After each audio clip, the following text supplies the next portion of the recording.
Kitchen റെസിപ്പിയിലേക്ക് എല്ലാവർക്കും സ്വാഗതം. ഞാൻ ഇന്നിവിടെ ഡക്ക് റോസ്റ്റ് ബിരിയാണിയാണ് തയ്യാറാക്കുന്നത്. അതിനു വേണ്ട ഇൻഗ്രീഡിയൻസ് എന്തൊക്കെയാണെന്ന് നോക്കാം. ഡക്ക് ഇവിടെ 1 കിലോനാണ് ഇതുള്ളത്. 300 വാങ്ങിച്ച ഡക്കാണ്. പക്ഷേ അതിൻ്റെ കഴുത്തും ചിറകും കുറച്ച് നെയ്യൊക്കെ കട്ട് ചെയ്ത് കളഞ്ഞിട്ടുണ്ട്. അപ്പോൾ ഇത് ഞാൻ നോക്കിയപ്പോൾ 1 കിലോ ഡക്കാണ് ഉള്ളത്. ഇത് ഞാൻ 2 മണിക്കൂർ മുന്നേ ഒരു ചെറിയ സ്പൂണ് ഇഞ്ചി വെളുത്തുള്ളി പേസ്റ്റ് ഉപ്പും ചേർത്ത് ഞാൻ വെച്ചിട്ടുള്ളതാണ്. ഇനി നമുക്ക് എന്തൊക്കെയാണ് ബാക്കി കാര്യങ്ങൾ നോക്കാം. സബോള 4 എണ്ണം എടുത്തിട്ടുണ്ട്. കുറച്ച് നമുക്ക് കറിയിലിടാനും ബാക്കി ഫ്രൈ ചെയ്തെടുക്കാനും കൂടിയാണ്. മഞ്ഞൾപ്പൊടി,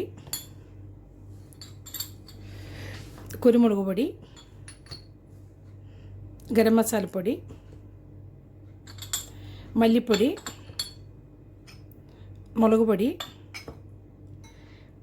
പച്ചമുളക് ചതച്ചത്, ഇഞ്ചി ചതച്ചത്, വെളുത്തുള്ളി ചതച്ചത്, ചുവന്നുള്ളി ചതച്ചത്, തക്കാളി,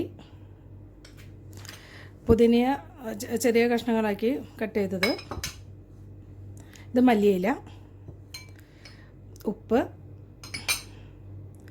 തൈര്, പിന്നെ വെള്ളം. പിന്നെ നമുക്ക് ഇത് കുക്കറിലിട്ടിട്ടാണ് ഞാൻ വേവിക്കുന്നത്. അപ്പോൾ ഈ ഡക്ക് നമുക്ക് കുക്കറിലിട്ട് വേവിച്ചെടുക്കാം. ഡക്ക് ഞാൻ കുക്കറിലിട്ടിട്ടുണ്ട്. ഇനി നമുക്ക് 6 പച്ചമുളകാണ് ഞാനിവിടെ എടുത്തിരിക്കുന്നത്. അത് ഒരുവിധം നന്നായി എരിവുള്ള പച്ചമുളകാണ്. അത് നിങ്ങൾക്ക് എരിവിനനുസരിച്ചിട്ട് എണ്ണം കൂട്ടുകയോ കുറയ്ക്കുകയോ ചെയ്യാം. വളരെ കുറവുള്ള എരിവുള്ള പച്ചമുളകാണെങ്കിൽ ഒരു 10-12 പച്ചമുളക് എടുക്കാം. ഇത് അത്യാവശ്യം നല്ല എരിവുള്ള പച്ചമുളക് ആയതുകൊണ്ടാണ് ഞാനിവിടെ 6 എണ്ണം എടുത്തിരിക്കുന്നത്. നമുക്കിതിലിട്ടു ചതച്ചിട്ടാണ് ഞാനിതിൽ ഇട്ടിട്ടുള്ളത്. മിക്സിയിൽ നമ്മളിത് അരച്ചെടുക്കുമ്പോൾ ഒരുപാട് പച്ചമുളക് അരിഞ്ഞു കഴിഞ്ഞാൽ ഒരു ചവർപ്പ് ടേസ്റ്റ് ഉണ്ടാവും. അപ്പോൾ അത് നന്നായി ചതച്ചെടുക്കണം ഞാൻ ചെയ്തിട്ടുള്ളത്. ഇഞ്ചി ഒരു 1.5 ടേബിൾ സ്പൂണാണ്. ഒരു വലിയ കഷ്ണം ചതച്ചതാണിത്. ഇതൊരു 1.5 ടേബിൾ സ്പൂൺ ഉണ്ടാവും. വെളുത്തുള്ളി 2 ചെറിയ ഉണ്ടയാണ് ഞാൻ എടുത്തിരിക്കുന്നത്. അതുകൊണ്ട് തന്നെ 2 ടേബിൾ സ്പൂൺ ഉണ്ട്. അപ്പോൾ ഒരുപാട് വലിയ ഉണ്ടയാണെങ്കിൽ സാധാരണ നാടൻ വെളുത്തുള്ളിയാണിത്. അപ്പോൾ അതുകൊണ്ട് തന്നെ ഒരു ഇടത്തരം വലുപ്പത്തിലുള്ള ഉണ്ടയാണിത്. ഒരുപാട് വലുപ്പമുള്ളതാണെങ്കിൽ 1.5 എണ്ണം എടുത്താൽ മതി. ഇത് 2 എണ്ണം ചെറുതാണ് എടുത്തിട്ടുള്ളത്. 2 ടേബിൾ സ്പൂൺ ഞാനിവിടെ അളന്ന് വെച്ചിട്ടുള്ളതാണിത്. ഒരു 20 ചുവന്നുള്ളി ഞാനിവിടെ എടുത്തിട്ടുണ്ട്. അതിവിടെ ചതച്ചിട്ടുള്ളതാണ്. എല്ലാം ചതച്ചിട്ടാണ് നമ്മളിവിടെ ചേർക്കുന്നത്. തക്കാളി 2 എണ്ണം ഞാൻ ചെറിയ കഷ്ണങ്ങളായിട്ട് കട്ട് ചെയ്തിട്ടുണ്ട്.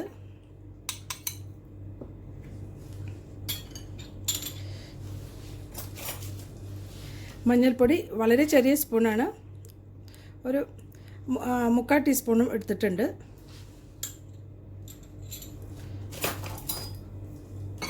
നമുക്ക് മല്ലിപ്പൊടിയാണ്. മല്ലിപ്പൊടി 1 ടേബിൾ സ്പൂൺ നിറച്ചിട്ട് എടുത്തിട്ടുണ്ട്. ഇത് കാശ്മീരി മുളകാണ്, 1 ടേബിൾ സ്പൂണ്. കുരുമുളക് പൊടി നമുക്ക് എരിവിനനുസരിച്ച് കൂടുതലോ കുറവോ എടുക്കാം. ഞാനിവിടെ ഒരു ടീസ്പൂണോളം വരും. ഇത് ടേബിൾ സ്പൂണാണ്. ഗരം മസാലപ്പൊടി നമുക്ക് 1 ടീസ്പൂൺ എടുക്കാം.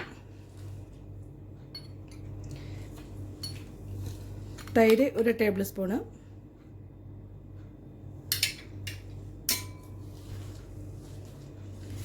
മല്ലിയില 1/2 കപ്പാണ് ഞാനിവിടെ എടുത്തിരിക്കുന്നത്. അപ്പോൾ നമുക്കത് ഇട്ട് കൊടുക്കാം. മല്ലിയില 1 കപ്പ് എന്ന് വെച്ചാൽ 1 പിടി ഞാനിവിടെ എടുത്തിട്ടുണ്ട്. മല്ലിയില കുറച്ച് കൂടുതലായാലും കുഴപ്പമില്ല. അപ്പോൾ നമ്മുടെ ഇഷ്ടത്തിനനുസരിച്ച് ചേർത്ത് കൊടുക്കാം. 1 കപ്പ് വെള്ളം ഇവിടെ എടുത്തിട്ടുണ്ട്. ഡക്കിൽ വെള്ളം ഉണ്ടാവും, എന്നാലും 1 കപ്പ് വെള്ളം ഞാനിവിടെ എടുത്തിട്ടുണ്ട്. ഉപ്പ് കുറച്ച് ഓൾറെഡി ചേർത്തിട്ടുള്ളതുമാണ്. അപ്പോൾ അതുകൊണ്ട് വളരെ സൂക്ഷിച്ചിട്ട് വേണം ചേർക്കാനായിട്ട്. അപ്പോൾ ഞാനിവിടെ വളരെ കുറച്ച് മാത്രമേ ചേർക്കുന്നുള്ളൂ. ആവശ്യത്തിന് അവസാനം നമുക്ക് ചേർത്ത് കൊടുക്കാം. ഒരു 1/4 ടീസ്പൂൺ മാത്രമേ ചേർക്കുന്നുള്ളൂ. നമുക്കിത് നന്നായിട്ട് ഒന്ന് കൈ കൊണ്ട് തന്നെ നമുക്കിത് നന്നായിട്ട് ഒന്ന് മിക്സ് ചെയ്ത് കൊടുക്കാം. അതിനുശേഷം നമുക്കിത് കുക്കറിൽ വെച്ചിട്ട് 3 വിസിൽ വരുന്ന വരെ ഇത് നമുക്ക് വേവിച്ചെടുക്കാം. അതിനുശേഷം ആ ആവി പോയതിന് ശേഷം നമുക്കിത് എടുത്ത് നമുക്ക് വേറൊരു പാത്രത്തിലോട്ട് മാറ്റി നമുക്കിതൊന്ന് ഇളക്കി വറ്റിച്ചെടുക്കാം. സബോള ഇടാൻ വിട്ടുപോയി. അപ്പോൾ നമുക്ക് 1 സബോളയുടെ അത്ര അളവിൽ നമുക്കിവിടെ ഇട്ട് കൊടുത്താൽ മതിയാവും. അതും കൂടി ഇതിൽ ചേർത്ത് കൊടുക്കുന്നുണ്ട്. നന്നായി കൈ കൊണ്ട് ഞരടി ചേർക്കണം ഇതിൽ. അതിന് ശേഷം നമുക്ക് ഇത് വേവിച്ചെടുക്കാം. ഇനി നമുക്ക് ചോറ് വേവിച്ചെടുക്കാനായിട്ടുണ്ട്. അപ്പോൾ അതിനായിട്ട് ഞാനൊരു കുക്കർ വെച്ചിട്ടുണ്ട്. കുക്കർ ഞാൻ ചൂടാക്കി വെച്ചിട്ടുണ്ട്. ഇതിലോട്ട് 2 ടേബിൾ സ്പൂണ് നെയ്യ് ഒഴിച്ച് കൊടുക്കാം.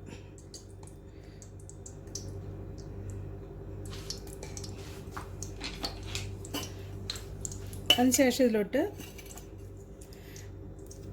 4 കഷ്ണം പട്ട, 4 ഏലക്കായ, ഒരു 5-6 കറിയാമ്പും കൂടി ഇട്ട് കൊടുക്കുന്നുണ്ട്.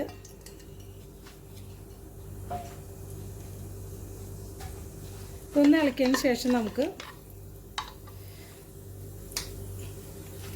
അരി ഇട്ട് കൊടുക്കാവുന്നതാണ്. ഈ അരി ഞാൻ ഒരു 2 കപ്പ് അരിയാണ് എടുത്തിട്ടുള്ളത്. അത് ഞാൻ ഒരു അരമണിക്കൂർ വെള്ളത്തിലിട്ട് കുതിർത്തിട്ട് വാഴ വെച്ചിട്ടുള്ളതാണ്. അത് നമുക്ക് ഇതിലോട്ട് ഇട്ട് കൊടുക്കാം. ഇതിട്ട വെള്ളം കുക്കറിലോട്ട് വീണപ്പോഴാണ് നമുക്ക് ശബ്ദം കേട്ടത്. അപ്പോൾ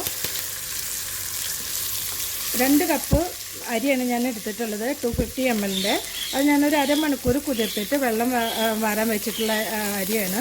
അപ്പോൾ എപ്പോഴും നമ്മൾ ശ്രദ്ധിക്കേണ്ടത് നല്ല അരി തന്നെ നമ്മൾ വാങ്ങാൻ ശ്രമിക്കണം. അപ്പോൾ അതല്ലാച്ചെങ്കിൽ ചിലപ്പോൾ ഇതേപോലെ ഞാനത് വറ്റിച്ചെടുക്കുകയാണ് ചെയ്യുന്നത്. അതല്ലെങ്കിൽ ചിലപ്പോൾ ചില അരികൾക്ക് നല്ലോണം പശ കാണും. അതുകൊണ്ടാണ് നല്ല അരി തന്നെ വാങ്ങിക്കണമെന്ന് പറയുന്നത്. അപ്പോൾ നമുക്ക് ഇതിലോട്ട് ഇതൊന്ന് വഴറ്റിയെടുക്കാം. ഇവിടെ ഞാൻ ഒരു 5 മിനിറ്റായി മീഡിയം ഫ്ലെയിമിൽ ഇളക്കിക്കൊണ്ടിരിക്കുന്നു. അപ്പോൾ അത് ഏകദേശം ഒന്ന് വറുത്തിട്ടുണ്ട്. നന്നായി നമ്മളെടുത്ത് കടിക്കുമ്പോൾ ഒരു ചെറുതായിട്ട് ഒന്ന് അമരണ പോലെ ഇതാക്കിയാൽ മതി. നന്നായി പൊട്ടണ വിധത്തിൽ ഇത് ഒരിക്കലും ഫ്രൈ ചെയ്യരുത്. നമുക്കിനി ഇതിലോട്ട്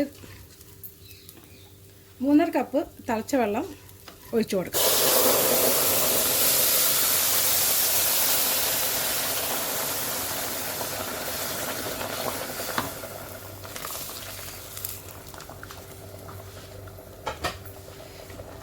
തീ കുറച്ചിട്ട് വേണം നമ്മളിത് ഒഴിച്ചു കൊടുക്കാനായിട്ട്. നമുക്കിനി ഇതിലോട്ട് ആവശ്യത്തിനുള്ള ഉപ്പ് ചേർത്ത് കൊടുക്കാം. ഉപ്പ് എപ്പോഴും ഒരു ലേശം കൂടുതലായിട്ടിരിക്കണം, എന്നാലേ ബിരിയാണിയിൽ ഉപ്പുണ്ടാവുള്ളൂ. അപ്പോൾ അതിന് നോക്കിയതിന് ശേഷം നമുക്ക് ആവശ്യമെങ്കിൽ ചേർത്ത് കൊടുക്കാം. ഒരു ടേബിൾ സ്പൂണോളം ഞാൻ ഏകദേശം ഉപ്പ് ചേർത്ത് കൊടുത്തിട്ടുണ്ട്, നിറച്ചല്ല. അപ്പോൾ നമുക്കിത് ആവശ്യത്തിന് ഉപ്പ് ഇതുണ്ടാവും. നമുക്കിത് മൂടി വെച്ച് ചെറിയ ഫ്ലെയിമിൽ വേവിച്ചെടുക്കാം. ഇവിടെ ഇപ്പോൾ 10 മിനിറ്റായി ഞാനിവിടെ ചോറ് വേവിക്കാൻ തുടങ്ങിയിട്ട്. വളരെ ചെറിയ തീയിലാണ് ഇട്ടിരിക്കുന്നത്. നമുക്കിത് ഇടയ്ക്കൊന്ന് നോക്കണത്, നമുക്കിത് നോക്കാം. അപ്പോൾ ഇത് കണ്ടോ ഏകദേശം വറ്റിയിട്ടുണ്ട്. അപ്പോൾ അടിയിൽ നോക്കുമ്പോൾ അടിയിൽ ഡ്രൈ ആയിട്ട് ഇരിക്കുന്നത് കാണുകയാണെങ്കിൽ നമുക്കിത് ഓഫ് ചെയ്ത് വെക്കാം. നമുക്കിത് ഒരു 5 മിനിറ്റ് കൂടെ ഓഫ് ചെയ്തതിന് ശേഷം വെക്കാം. അതിന് ശേഷം ഈ മേലെ കാണുന്ന ഈ ഏലക്കായി കറിയുമ്പോൾ ഒക്കെ നമുക്ക് എടുത്ത് കളയാം. നമുക്കിത് ഓഫ് ചെയ്തതിന് ശേഷം ഒരു 10 മിനിറ്റ് മൂടി വയ്ക്കാം. ഏകദേശം 10 മിനിറ്റായി ഞാനിത് വേവിക്കാൻ തുടങ്ങിയിട്ട്.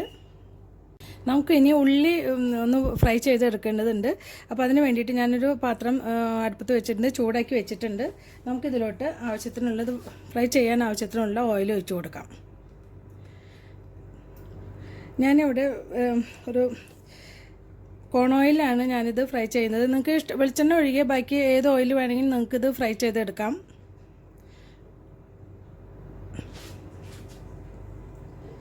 വെളിച്ചെണ്ണ നന്നായി ചൂടായതിന് ശേഷം നമുക്ക് സബോള ഇട്ട് കൊടുക്കാം. വെളിച്ചെണ്ണ ഇവിടെ നന്നായി ചൂടായിട്ടുണ്ട്. നമുക്കിതിലോട്ട് ഫ്രൈ ചെയ്യാനുള്ള സബോള ഇട്ട് കൊടുക്കാം.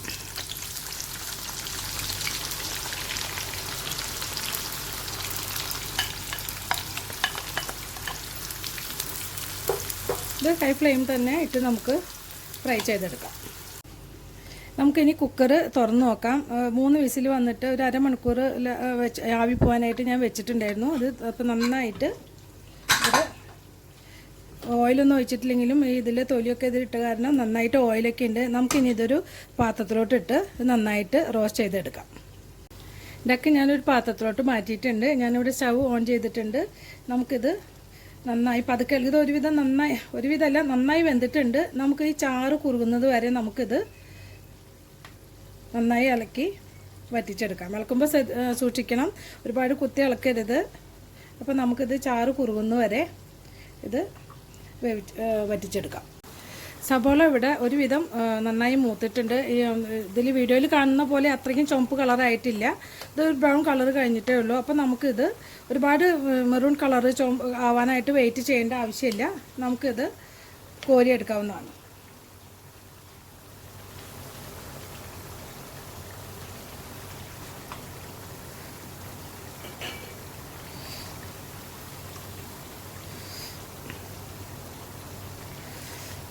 അണ്ടിപ്പരിപ്പും മുന്തിരിയും ഞാൻ ഈ ഉള്ളി ഫ്രൈ ചെയ്ത ഓയിൽ തന്നെയാണ് ഫ്രൈ ചെയ്തെടുക്കുന്നത്.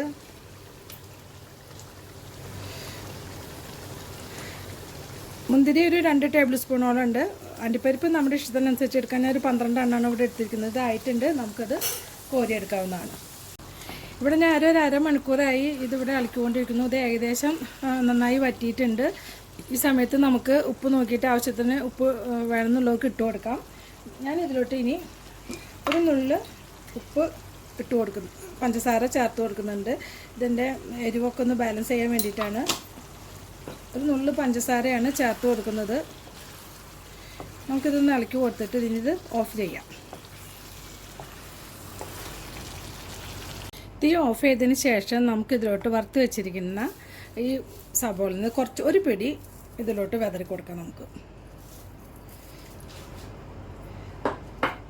അതിനുശേഷം നന്നായിട്ട് ഇതിൽ മിക്സ് ചെയ്യാം. ഇവിടെ ഡക്ക് റോസ്റ്റ് റെഡി ആയിട്ടുണ്ട്. നമുക്കിനി ദമ്മിടാനായി തുടങ്ങാം. ആദ്യം ഞാൻ ഇതിലോട്ട് കുറച്ച് ഗ്രേവിയാണ് ഇതിലിട്ട് കൊടുക്കുന്നത്. കുറച്ച് ഗ്രേവി ഇതിൽ അതെങ്ങാനും മടിയിൽ പിടിക്കണ്ടെന്ന് കരുതിയിട്ടാണ് ചേർക്കുന്നത്. കുറച്ച് ഗ്രേവി ഇട്ടതിന് ശേഷം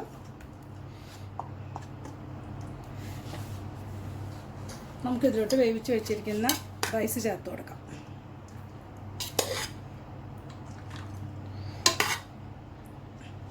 ഞാനിവിടെ 2 കപ്പാണ് എടുത്തിട്ടുള്ളത്. നിങ്ങൾക്ക് വീട്ടിൽ ആളുള്ളതിനനുസരിച്ചിട്ട് അല്ലെങ്കിൽ എത്രയാണ് അരി വേണ്ടതെങ്കിൽ അത്രയും കൂടുതലെടുത്ത് ഞാൻ പറഞ്ഞ അളവിനനുസരിച്ച് ഇരട്ടി എടുത്താൽ മതിയാവും. നമുക്കിവിടെ റൈസ് ഞാൻ ഇട്ടിട്ടുണ്ട്.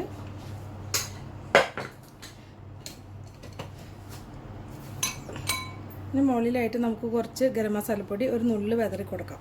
ഒരുപാട് കൂടുതൽ ഇട്ട് കൊടുക്കണ്ട. ഇത് ഞാൻ വീട്ടിൽ പൊടിച്ച ഗരം മസാലയാണ്. അപ്പോൾ അത് വാങ്ങിക്കുന്ന ഗരം മസാല അത്ര നല്ലതാവില്ല, ഒരു കുത്തുമണം കൂടുതലാവും. അപ്പോൾ എപ്പോഴും വീട്ടിൽ പൊടിച്ചെടുക്കുകയാണ് നല്ലത്. അതിന് ശേഷം നമുക്ക് അണ്ടിപ്പരിപ്പ് മുന്തിരി ഒന്ന് കുറച്ചത് ഇട്ട് കൊടുക്കാം. ഫ്രൈ ചെയ്ത് വെച്ച സബോള കുറച്ചിട്ട് കൊടുക്കാം. കുറച്ച് മല്ലിയില പുതിനയില കട്ട് ചെയ്ത് വെച്ചതാണ്, അത് ചേർത്ത് കൊടുക്കാം. അതിന് ശേഷം നമുക്ക് ഡക്ക് റോസ്റ്റ് ചെയ്ത് ഇവിടെ ഇട്ട് കൊടുക്കാം.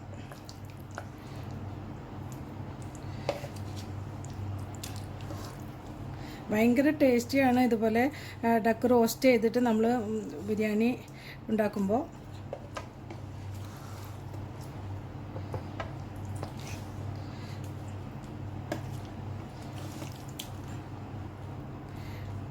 ഇനി ഇതിൻ്റെ മീതെ നമ്മൾ വീണ്ടും ചോറിട്ടതിന് ശേഷം ഇത് റിപ്പീറ്റായിട്ട് ഇതുപോലെ എല്ലാം ചെയ്യാം.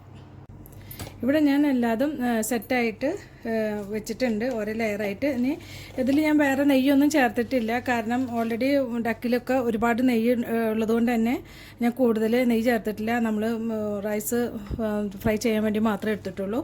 ലാസ്റ്റ് ഞാൻ ഇതിൽ ഇട്ട് 1 ടേബിൾ സ്പൂൺ നെയ്യ് ഞാൻ ഒഴിച്ചു കൊടുക്കുന്നുണ്ട്. കൂടുതൽ നെയ്യ് ഇഷ്ടമുള്ളവർക്ക് കൂടുതൽ ഒഴിച്ചു കൊടുക്കാം. അതൊക്കെ നിങ്ങളുടെ ഇഷ്ടം പോലെ ചെയ്യാവുന്നതാണ്. ഇത് നെയ്യോ വേണ്ടെന്നുള്ളവർക്ക് ഇതിൽ ഒഴിച്ചു കൊടുക്കേണ്ട ആവശ്യമില്ല. ഇതൊന്ന് പ്രസ് ചെയ്ത് കൊടുക്കണം.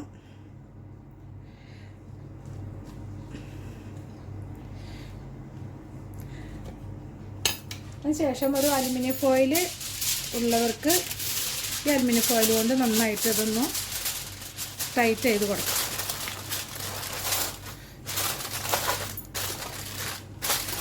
നന്നായി സൈഡൊക്കെ ഇതുപോലെ ടൈറ്റ് ചെയ്തതിന് ശേഷം ഇത് കവർ ചെയ്തിട്ട് നമുക്ക് ഈ ചുരുങ്ങിയത് 20 മിനിറ്റ് ചെറുതീയിലിട്ട് ദം ചെയ്ത് എടുക്കാം.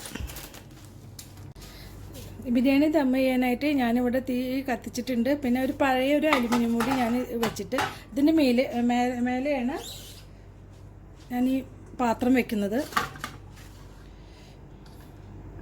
അപ്പം നമുക്ക് ഈ പാത്രം ചൂടാവുന്ന നേരിട്ടിട്ട് തീ കൊള്ളാത്തതുകൊണ്ട് തന്നെ ഇത് അടിയിൽ പിടിക്കാൻ സാധ്യത കുറവാണ്. അപ്പോൾ ഇതുപോലെ ഏതെങ്കിലും പഴയ ഒരു അലുമിനിയം പാത്രത്തിൻ്റെ ഒരു മൂടി എന്തെങ്കിലും ഉണ്ടെങ്കിൽ ഇതിന് മേലെ വെച്ചിട്ട് ദം ഇടവും ഏറ്റവും നല്ലത്.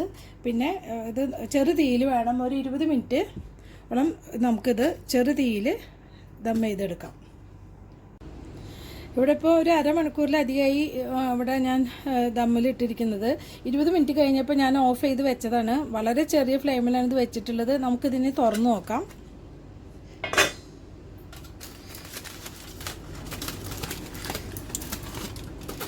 അപ്പോൾ വളരെ ടേസ്റ്റി ആയിട്ടുള്ള ഡക്ക് ബിരിയാണി ഇവിടെ ശരിയായിട്ടുണ്ട്. അപ്പോൾ നമുക്കിത് സെർവിങ് പ്ലേറ്റിലോട്ട് മാറ്റാം. ഡക്ക് ബിരിയാണി ഇവിടെ റെഡി ആയിട്ടുണ്ട്. ഇത് നന്നായി മിക്സ് ചെയ്തിട്ട് വേണം സെർവ് ചെയ്യാനായിട്ട്. അപ്പോൾ എല്ലാവരും ഇത് ട്രൈ ചെയ്ത് നോക്കണം. എൻ്റെ വീഡിയോ ചാനൽ സബ്സ്ക്രൈബ് ചെയ്യാത്തവർ സബ്സ്ക്രൈബ് ചെയ്യണം, ലൈക്ക് ചെയ്യണം. എല്ലാവരും ഇതിൻ്റെ അഭിപ്രായങ്ങൾ പറയണം. എല്ലാവരും ഇത് ട്രൈ ചെയ്ത് നോക്കണം. അടുത്തൊരു വീഡിയോ ആയിട്ട് വരുന്നവരെ താങ്ക് യു.